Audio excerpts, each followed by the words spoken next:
The maid's daughter touched the billionaire in a coma, and the entire hospital froze. If this story interested you, don't forget to subscribe to our channel and tell us which city you're watching us from. We continue. I promise that this will be the best story you will hear in your life. The rain pounded against the windows of the Manhattan penthouse as Alexander Morgan stared at his reflection in the bathroom mirror. His piercing blue eyes, once full of determination, now revealed an emptiness that had been growing inside him for decades. At 52, he had built an empire of luxury hotels spanning across 3 continents, amassed a fortune that put him on Forbes's list, and cultivated an image of ruthless efficiency. Yet on mornings like this, the success felt hollow. "Mr. Morgan?" Maria Delgado's soft voice came from the hallway. "Your driver is waiting. The board meeting starts in 40 minutes. Alexander straightened his Italian silk tie. "Thank you, Maria. I'll be right out." Maria had been cleaning his home for the past 8 years. She was efficient, discreet, and most importantly, invisible when he needed her to be. He'd hired her through an agency when his wife, Vanessa, complained about having to manage household staff. It was easier to outsource such matters. As Alexander grabbed his briefcase and headed toward the door, Maria noticed the slight tremor in his hand, the uncharacteristic pallor of his face. Something felt wrong.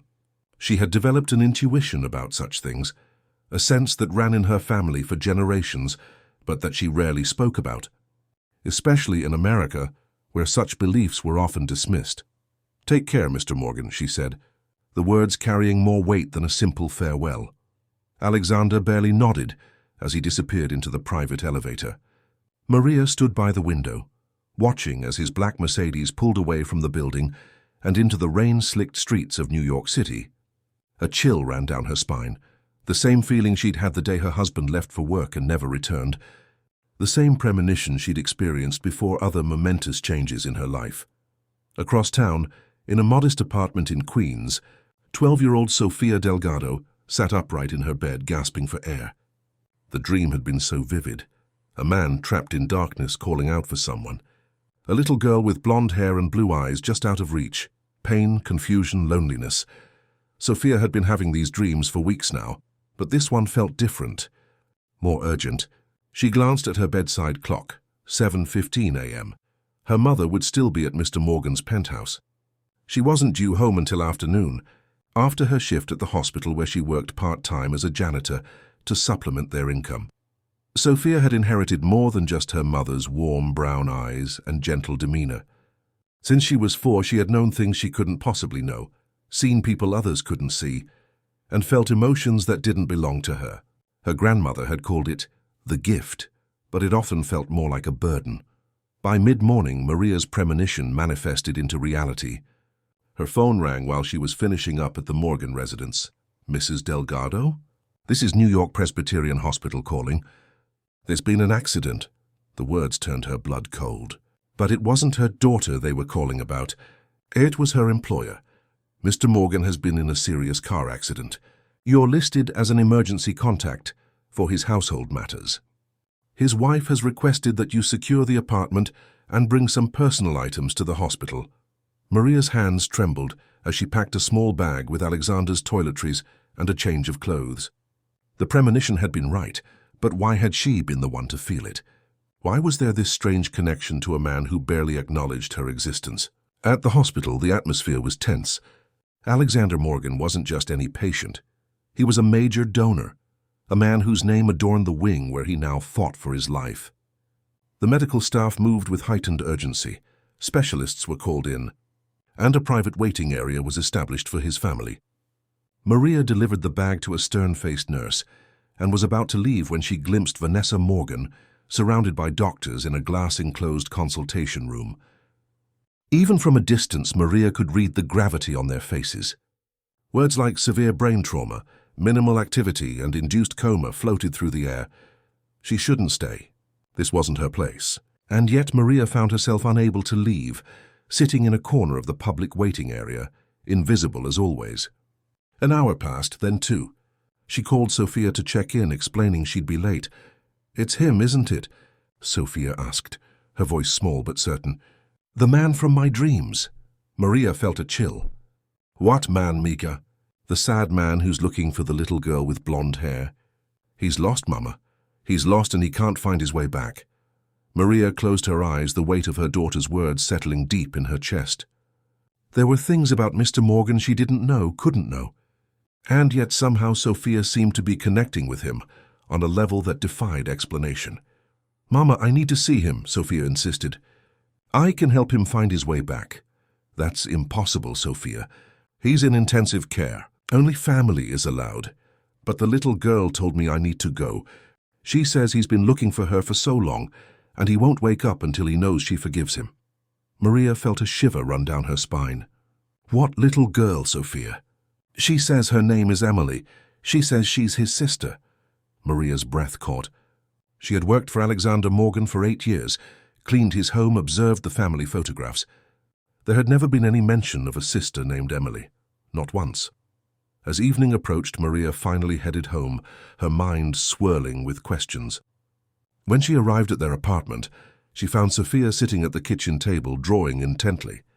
The image taking shape on the paper made Maria's heart skip. A young blonde girl in a sundress, standing by a lake. The scene felt hauntingly specific. How do you know what she looks like? Maria whispered. Sophia looked up, her eyes reflecting wisdom beyond her years. She shows me. She's been trying to reach him for a long time, but he built walls around himself. Now the walls are down, but he's lost in the darkness. That night, Maria couldn't sleep. She kept thinking about Alexander Morgan lying in a hospital bed, machines breathing for him, and about her daughter's inexplicable connection to a past he'd apparently buried. Was it possible? Could Sophia really help him? And even if she could, how would Maria ever get her daughter past hospital security, into the room of one of New York's most prominent businessmen? The answer came in the form of her second job. As a nighttime cleaning staff member at the same hospital, Maria had access to areas most visitors didn't. It was a risk. She could lose her job, maybe even face legal consequences. But the certainty in Sophia's eyes, combined with Maria's own inexplicable sense of purpose, made the decision inevitable. Tomorrow night, she would take Sophia to see Alexander Morgan. Whatever happened next would either confirm her daughter's extraordinary gift or bring their world crashing down around them. The hospital corridors were eerily quiet at 11:30 p.m. as Maria guided Sophia through the maze of hallways, her heart pounding against her ribs. She had timed their arrival perfectly, shift change for the night nurses, when the handover meetings would leave the stations temporarily understaffed.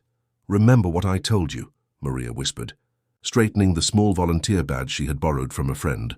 "If anyone asks, you're shadowing me for a school project on hospital operations. Keep your head down and stay close." Sophia nodded, her small hand clutching a handmade card, their cover story if needed. But her eyes revealed she was focused on something else entirely, something only she could perceive. "He's on this floor, Mama," she said softly as they exited the service elevator. "I can feel him." Maria checked the clipboard she had discreetly borrowed from the janitorial office. VIP Suite 12. That's where Alexander Morgan was being treated. She'd never been assigned to clean the executive wing before. It was reserved for senior staff. But tonight, Providence had placed his name on her regular route due to staff shortages. As they approached the nurses' station, Maria felt her courage faltering. Security cameras tracked their movement. What was she thinking, risking everything like this? Before her doubts could overtake her, a commotion erupted at the far end of the corridor. A patient in distress, monitors beeping frantically. The two nurses on duty rushed toward the sound, leaving the station momentarily unattended. "Now," Maria whispered, guiding Sophia quickly past the desk and down the hallway toward Suite 12. The room was dimly lit when they entered, the rhythmic beeping of machines creating a technological lullaby. Alexander Morgan lay still, tubes and wires connecting him to machines that monitored every vital function. His face, usually animated with intensity during business negotiations, was slack and pale. A breathing tube obscured much of his face. But the vulnerability was unmistakable. "Oh, Mr. Morgan," Maria murmured, momentarily overwhelmed by seeing her employer in such a state. Sophia, however, showed no hesitation. She approached the bed with the confidence of someone entering a familiar place, her eyes clear and focused. "Hello, Mr. Morgan," she said quietly. Emily sent me to help you find your way back. Maria watched nervously, one eye on the door. As her daughter placed her small hand over Alexander's, what happened next would forever alter Maria's understanding of the world.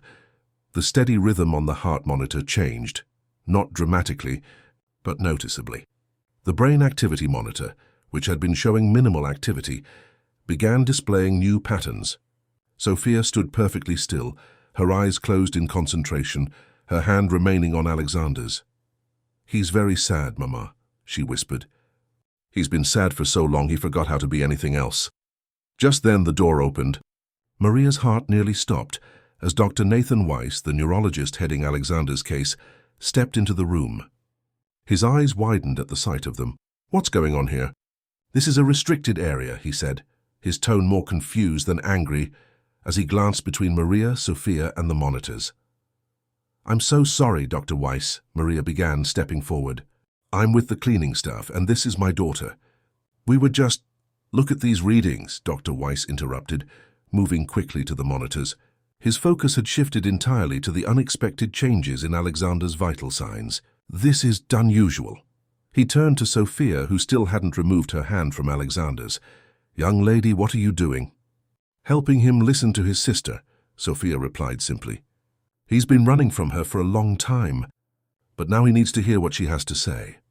Dr. Weiss's scientific mind immediately sought a rational explanation, but the changes in brain activity coinciding perfectly with the child's touch were undeniable.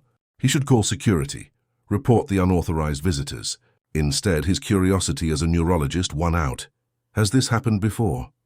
he asked, directing his question to Maria. Maria hesitated, then nodded. "Sophia has always had sensitivities. She knows things she shouldn't be able to know." For the next 20 minutes, Dr. Weiss observed, as Sophia maintained contact with Alexander, occasionally whispering words too quiet to hear. The monitors continued to show activity that, according to medical science, shouldn't be possible for someone in Alexander's condition. When Sophia finally stepped back, she looked tired but peaceful.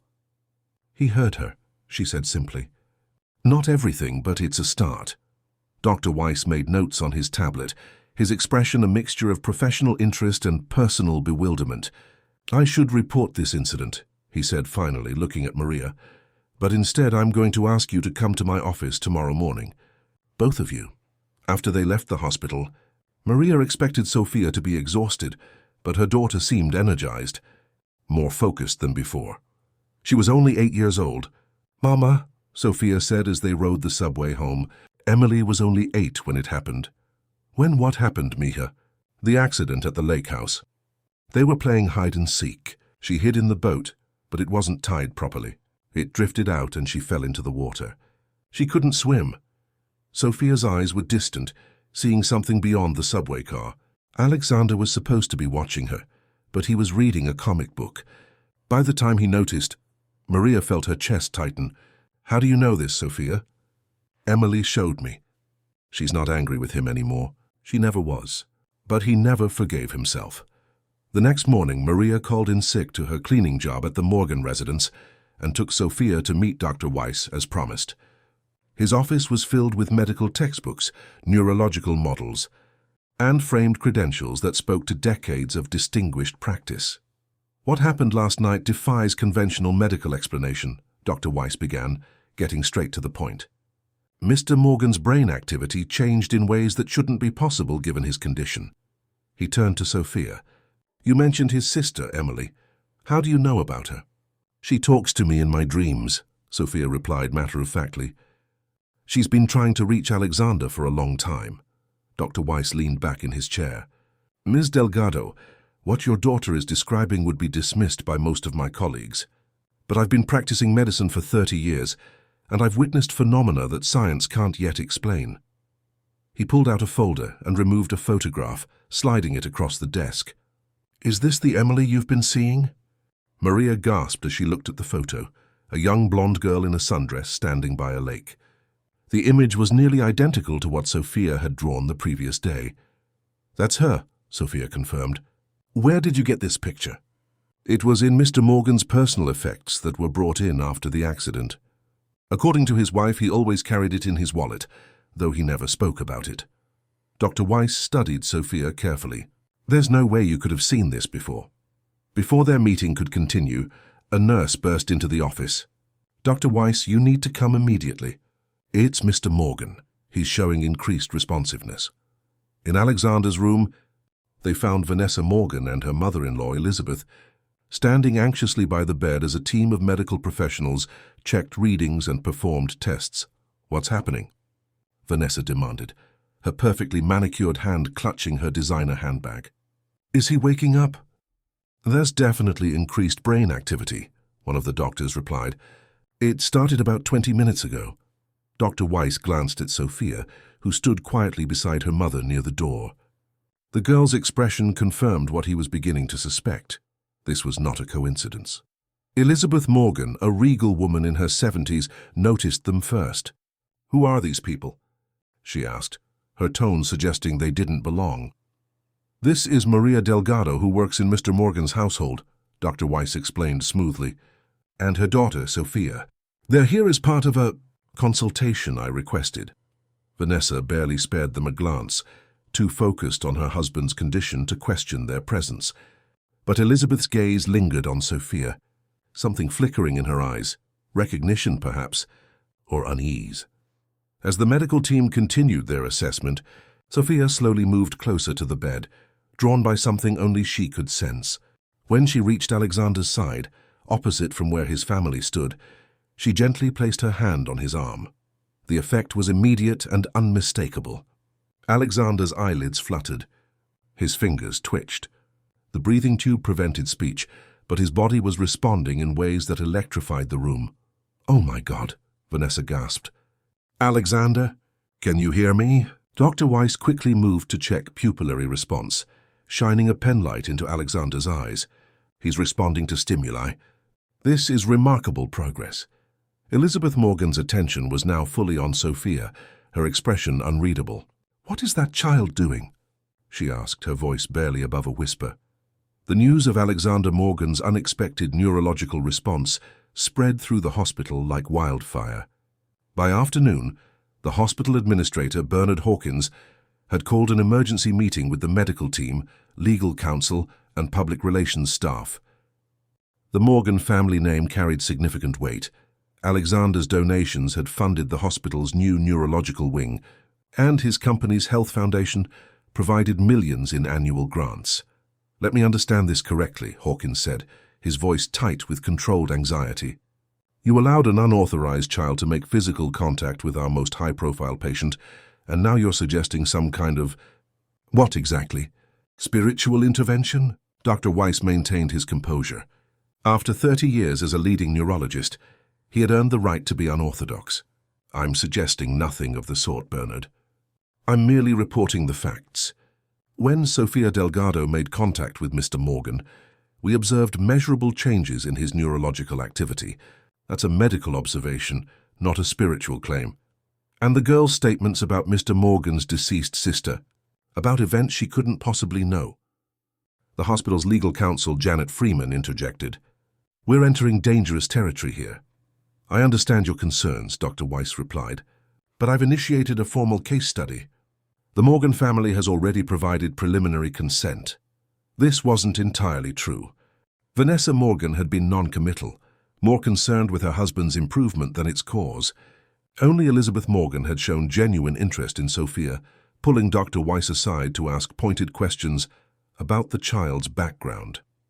Hawkins removed his glasses, pinching the bridge of his nose. "Nathan, you know I respect your work, but this hospital cannot be associated with paranormal claims. The potential for liability, for damage to our reputation. What about the potential for healing?" Dr. Weiss challenged. "Isn't that our primary mission?" The meeting ended with a reluctant compromise. Sophia would be allowed limited supervised visits while Dr. Weiss conducted his study. However, strict confidentiality agreements would be required, and hospital security would maintain a careful watch on all interactions. Meanwhile, in another part of the hospital, Elizabeth Morgan sat alone in the hospital chapel, her usually composed demeanor showing cracks of emotion. The appearance of Sophia Delgado had unsettled her more deeply than she cared to admit.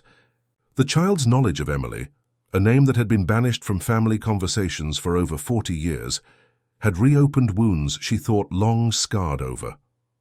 Her son had been only 10 years old when the accident occurred. One moment of childhood negligence had transformed him from a carefree boy into a solemn, driven young man who seemed determined to outrun his guilt. Elizabeth had tried to help him process his grief, but her own pain had been too raw, her own coping mechanisms too rigid. Instead of confronting the trauma, the Morgan family had excised Emily from their narrative, as if by never speaking of her, they could erase the painful void her absence had created. Now, a stranger's child was bringing it all back to the surface. Mrs. Morgan. Elizabeth looked up to find Maria Delgado standing hesitantly at the chapel entrance. "I'm sorry to disturb you," Maria continued. "I just wanted to say, I understand this must be difficult for your family." Elizabeth straightened her shoulders, years of social conditioning automatically creating distance. "You work in my son's home, correct?" "Yes, for 8 years now. And your daughter?" "This gift she claims to have." Maria chose her words carefully. "Sophia doesn't see it as a claim, Mrs. Morgan. It's simply how she experiences the world. She doesn't seek attention for it. Most of the time it brings her more confusion than comfort." Something in Maria's dignified sincerity reached through Elizabeth's carefully constructed barriers. "Please sit down," she said, gesturing to the space beside her. For the next 20 minutes, the two women from vastly different worlds found common ground in their shared concern for those they loved. Elizabeth spoke of Alexander's transformation after Emily's accident, how he had channeled his guilt into ambition, building walls around his emotions as methodically as he built his business empire. He was so close to her, Elizabeth revealed, her voice softening with memory. They had this special bond. After what happened, he refused to cry, refused to talk about her. By the time he was in college, anyone who met him would never have known he once had a sister. Maria shared how Sophia's abilities had first manifested when she was 4, how she had described her grandfather's childhood home in detail, though she had never seen it or even photographs of it. How she sometimes knew when phone calls would come seconds before they did. Small things, perhaps, but inexplicable nonetheless. "I've always tried to protect her," Maria admitted. "In our old neighborhood, some people called her blessed. Others called her something else entirely. When we moved to New York, I told her to keep it private." Their conversation was interrupted by a text message on Maria's phone, Dr. Weiss requesting Sophia's presence for another session with Alexander. "He's improving," Maria told Elizabeth, showing her the message. "Dr. Weiss thinks Sophia's presence is helping somehow." Elizabeth hesitated, then reached for Maria's hand, a gesture that crossed invisible social boundaries. "May I come with you?" "I'd like to see for myself." When they arrived at Alexander's room, they found a tense standoff underway. Richard Morgan, Alexander's younger brother, had flown in from London upon hearing of the accident. Unlike the rest of the family, Richard had no knowledge of Sophia or her unusual connection to his brother's condition. "This is preposterous," Richard was saying as they entered. His British accent had strengthened during his years abroad, adding emphasis to his indignation. "You're allowing a child to participate in my brother's medical treatment based on some superstitious nonsense." Vanessa Morgan stood by the window, physically distancing herself from the conflict. Her relationship with her husband had been strained for years, their marriage more business partnership than emotional connection. Alexander's workaholic tendencies and emotional unavailability had pushed her toward a life of separate social engagements and separate bedrooms. Now faced with the possibility of his recovery, she seemed almost ambivalent. Dr. Weiss maintained his professional demeanor despite Richard's hostility. "Mr. Morgan, your brother has shown measurable improvement since Sophia's involvement. We're monitoring everything scientifically." "Mother, surely you don't condone this?" Richard appealed to Elizabeth as she entered. Elizabeth straightened, summoning the authority she had wielded as the family matriarch for decades. "Richard, there are things about your brother, about our family, that you were too young to fully understand." "What's that supposed to mean?" Before Elizabeth could respond, Sophia stepped forward, her eyes fixed on Richard with unsettling directness. "Emily says you used to call her Firefly because she was afraid of the dark. You made shadow puppets on her bedroom wall until she fell asleep. The color drained from Richard's face. He had been only 5 when his sister passed away. Those bedtime rituals had been private moments between siblings, never shared with anyone outside the family. He staggered slightly, reaching for the edge of a chair to steady himself. "How could you possibly know that?" he whispered. "The same way she knows about the toy sailboat," Sophia continued, her voice taking on a distant quality. "The one Alexander made for Emily's birthday. He painted it blue and white. He was going to give it to her the weekend after." After the accident, a strangled sound came from Elizabeth. The sailboat had been found in Alexander's room afterward, wrapped in birthday paper. He had refused to let anyone touch it, hiding it away where even the housekeepers were forbidden to disturb it. Dr. Weiss observed the family's reactions with clinical interest, noting how Sophia's revelations were breaking through decades of carefully maintained silence. He glanced at the monitors. Alexander's brain activity was increasing again, responding to the conversation even in his unconscious state. "She's really talking to Emily, isn't she?" Richard said, his skepticism crumbling in the face of undeniable evidence. "All these years, we never even said her name." Vanessa finally moved from her position by the window. "I never even knew he had a sister until after we were married," she said quietly. "He mentioned it once, just once, after too much scotch. When I tried to ask more, he shut down completely. The next day, it was as if the conversation never happened. The mood in the room had shifted dramatically. The Morgan family's carefully constructed walls were crumbling, exposing the raw wound that had been festering beneath their success and privilege for over 40 years. Sophia approached Alexander's bedside once more, placing her small hand over his. "Emily says it's time for him to stop running," she said softly. "She's been waiting a long time to tell him it wasn't his fault." A single tear escaped from beneath Alexander's closed eyelid, tracking slowly down his temple, an emotional response that should have been physiologically impossible in his condition. The monitoring equipment registered the change immediately, alarms sounding as his brain activity spiked dramatically. Dr. Weiss moved quickly to assess the situation, checking vital signs and neural responses. "This is extraordinary," he murmured. "Di's responding emotionally. We're seeing activity in brain regions associated with memory processing and emotional regulation." Elizabeth approached the bed, standing opposite Sophia. After a moment's hesitation, she placed her hand over her son's other hand, the first time she had initiated physical contact with him in years. Their relationship had become as formal and distant as Alexander's connections with everyone else in his life. "Alexander," she said, her voice thick with emotion, "it's time to come back to us. It's time to forgive yourself." Just as the moment reached its emotional peak, the door burst open. Bernard Hawkins entered, flanked by security personnel and Janet Freeman, the hospital's legal counsel. "I'm sorry, Dr. Weiss, but this has gone far enough," Hawkins announced. "The board has convened an emergency session and determined that this experiment poses too many risks to the hospital's reputation and potentially to Mr. Morgan's recovery." He turned to Maria and Sophia. "I must ask you to leave the premises immediately. Hospital security will escort you out." "You can't do this," Dr. Weiss protested. "Look at the readings.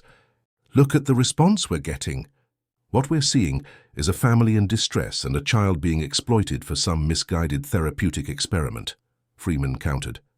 "The potential for psychological harm, not to mention liability issues." "Stop." The voice came from Elizabeth Morgan, quiet but commanding. All eyes turned to her. "This child is not being exploited. She's helping my son in ways your machines and medicines haven't been able to." She turned to Hawkins. "Need I remind you, Mr. Hawkins, that the Morgan Family Foundation provides 20% of this hospital's annual operating budget? That my son's name is on the building we're standing in?" Hawkins faltered, caught between institutional protocol and the reality of donor politics. "Mrs. Morgan, I understand your emotional investment, but this isn't about emotions," Elizabeth interrupted. "It's about results. My son has shown more improvement in the past 24 hours than in the week since his accident. Whatever is happening here, I want it to continue." Richard stepped forward to stand beside his mother, presenting a united front. Only Vanessa remained apart, her expression conflicted as she watched the family dynamic shifting around her husband's unconscious form. I propose a compromise, Dr. Weiss suggested, seizing the moment. Give us 48 hours to document this case properly. If we don't see continued improvement, we'll discontinue the visits. But if Alexander continues to respond, the tension in the room was palpable as Hawkins weighed his options. Finally, he nodded curtly. 48 hours. With full documentation, constant medical supervision, and signed waivers from all parties, he turned to Maria. And I want to be clear, this is not an endorsement of whatever this is. It's a scientific observation period, nothing more. As the administrators left, Elizabeth turned to Sophia with newfound respect. Thank you, she said simply, for bringing Emily back to us, and perhaps for bringing Alexander back as well. Sophia's response was both innocent and profound.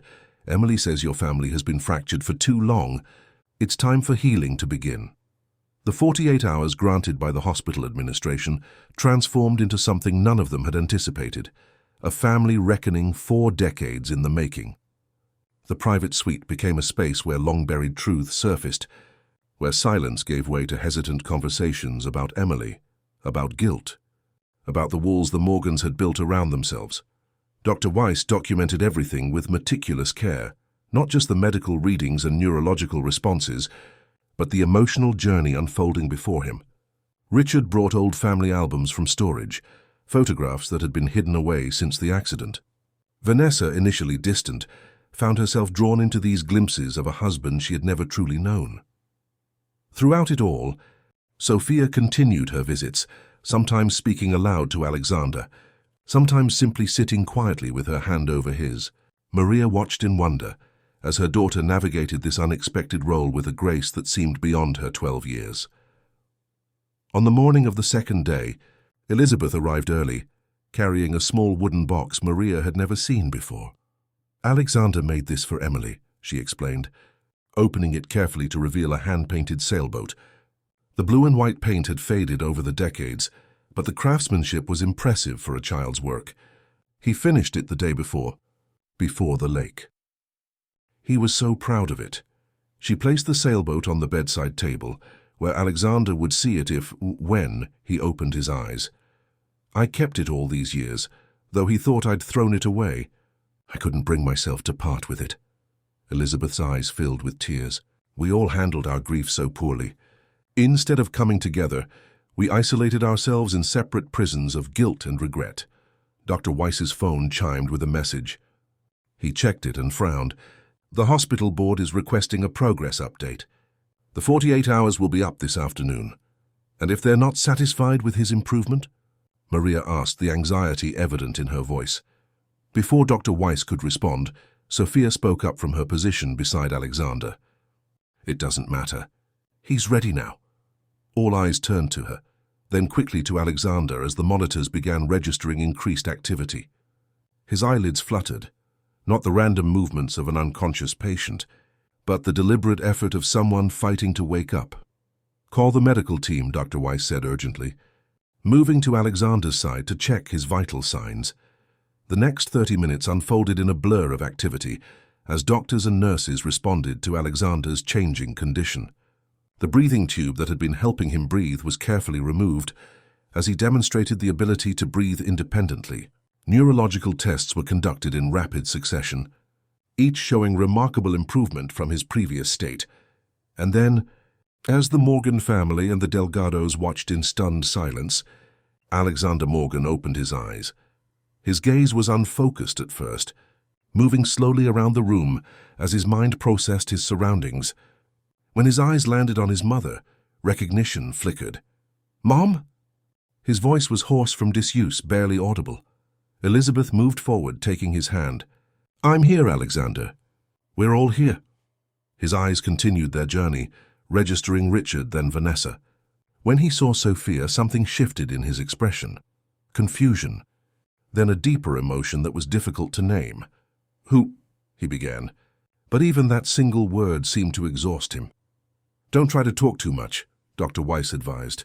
"You've been in a coma for over a week. Your body needs time to recover."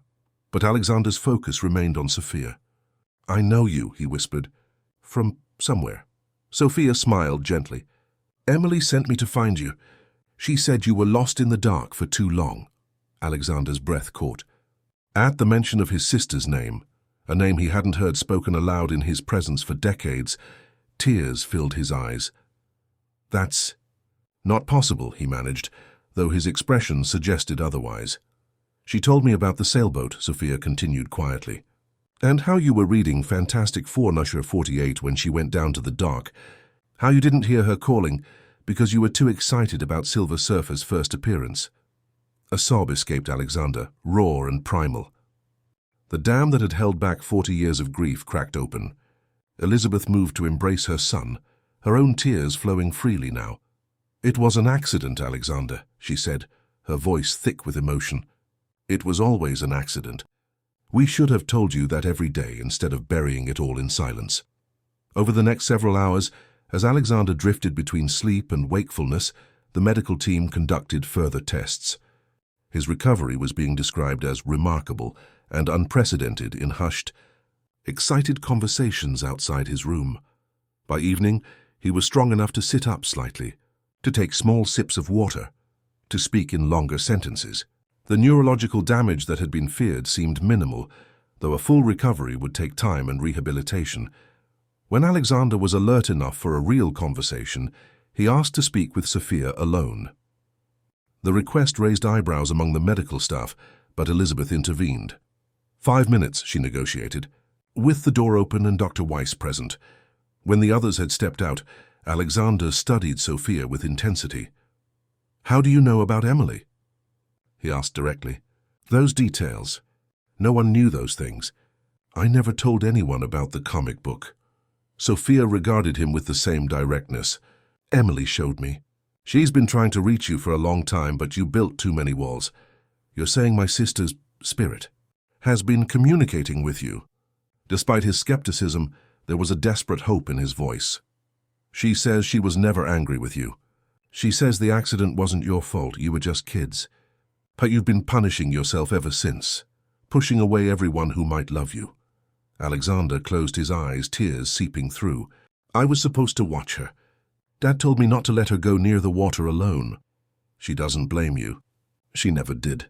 She says you've carried this weight long enough. Why now?" Alexander whispered.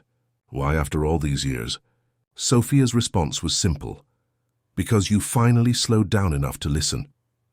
When the others returned, they found Alexander changed, not just physically, but in some fundamental way. The hardness that had defined his features for decades had softened. When his mother approached, he reached for her hand, an affectionate gesture she couldn't remember him initiating since childhood.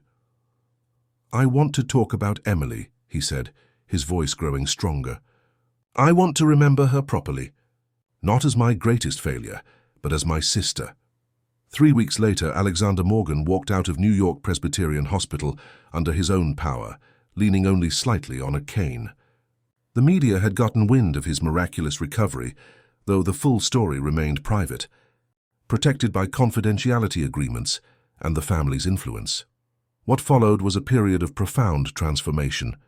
Alexander withdrew from active management of his company, citing a need to focus on his recovery and reprioritize what truly matters. The business world buzzed with speculation about the dramatic shift in one of its most driven figures. But the most significant changes happened away from public view. Alexander sold the Manhattan penthouse, purchasing instead a sprawling home in Connecticut, with enough room for his mother to have her own wing. Richard extended his stay in the States indefinitely, working remotely to remain close to the family that was rebuilding itself from the foundation up. Vanessa, after several painful but honest conversations with Alexander, decided to file for divorce. The realization that they had built a marriage on mutual ambition rather than love was difficult, but ultimately liberating for both of them. They parted with surprising amicability, Alexander ensuring she would be more than comfortable financially. And then there was the matter of Maria and Sofia Delgado. 1 month after his discharge, Alexander invited them to the new house in Connecticut. Maria arrived nervously, uncertain what to expect. Sofia, characteristically, showed no such hesitation. They were greeted not at the service entrance, but at the front door by Alexander himself. "Welcome," he said warmly, leading them through the sun-filled home to a comfortable sitting room overlooking gardens, just beginning to bloom with spring. Elizabeth was waiting there, along with Richard and Dr. Weiss, who had become something of a family friend. Once they were seated with refreshments, Alexander got straight to the point. "I've been doing a lot of thinking about what happened, about what Sophia did for me and for my family." He looked directly at Maria. "You've worked for me for 8 years, Mrs. Delgado, and I'm ashamed to say I barely knew your name before all this.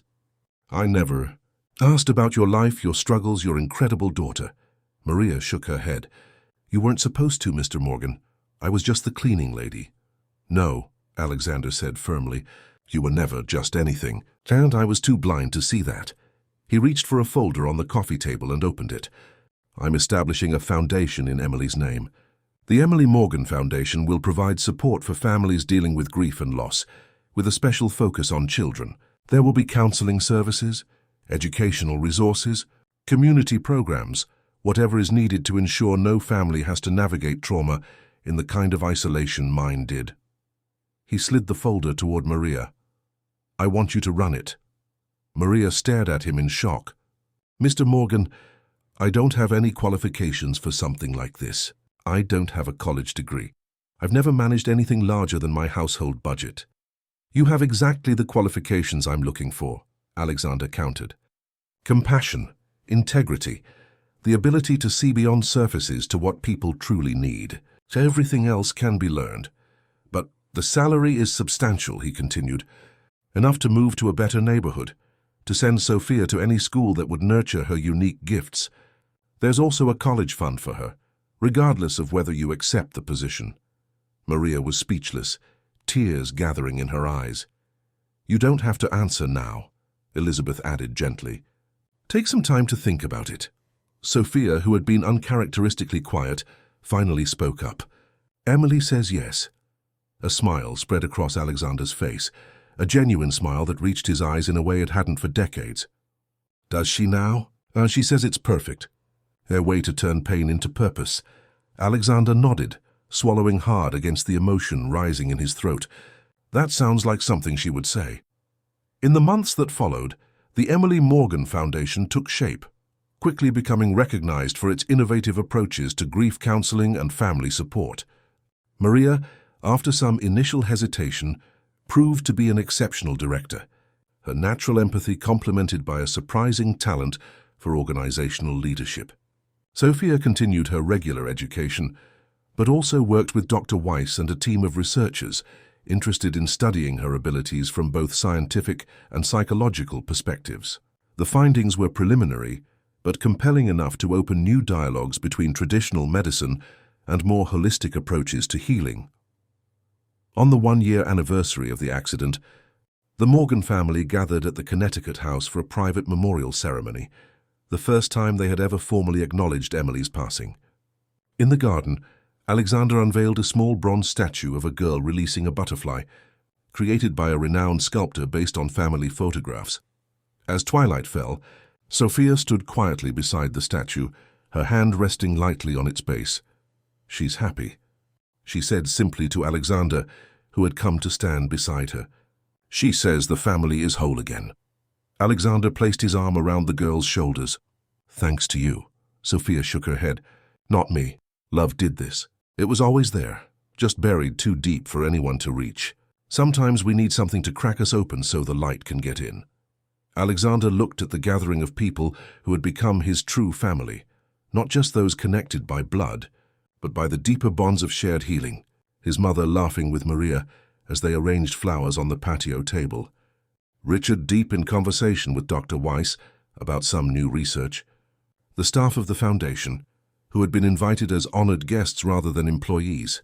The walls he had built over a lifetime had crumbled, and instead of finding vulnerability, he had discovered strength. Instead of isolation, connection. Instead of guilt, forgiveness. "You know what Emily told me in those dreams while I was in the coma?" he said quietly to Sophia. "What?" "That sometimes our greatest wounds become our greatest gifts, if we're brave enough to share them with others." He smiled down at her. I think you and your mother taught me that too. As evening settled over the gathering, the invisible threads connecting each of them seemed almost tangible in the soft glow of garden lights, a web of healing that had transformed them all. Dear listeners, we hope Alexander and Sophia's journey has touched your heart as deeply as it has touched ours. Moments of profound connection and healing exist all around us, waiting to be discovered if we're brave enough to open ourselves to them. If this story resonated with you, we've prepared a special playlist of similarly moving narratives that explore the hidden connections between souls. You'll find it by clicking to the left. Please subscribe to our channel and leave a like on this video to help us continue sharing these powerful stories of transformation and hope. Every day we bring you unique tales that illuminate the complex beauty of human experience. What unexpected connections have you witnessed in your own life? We eagerly await your thoughts in the comments section below.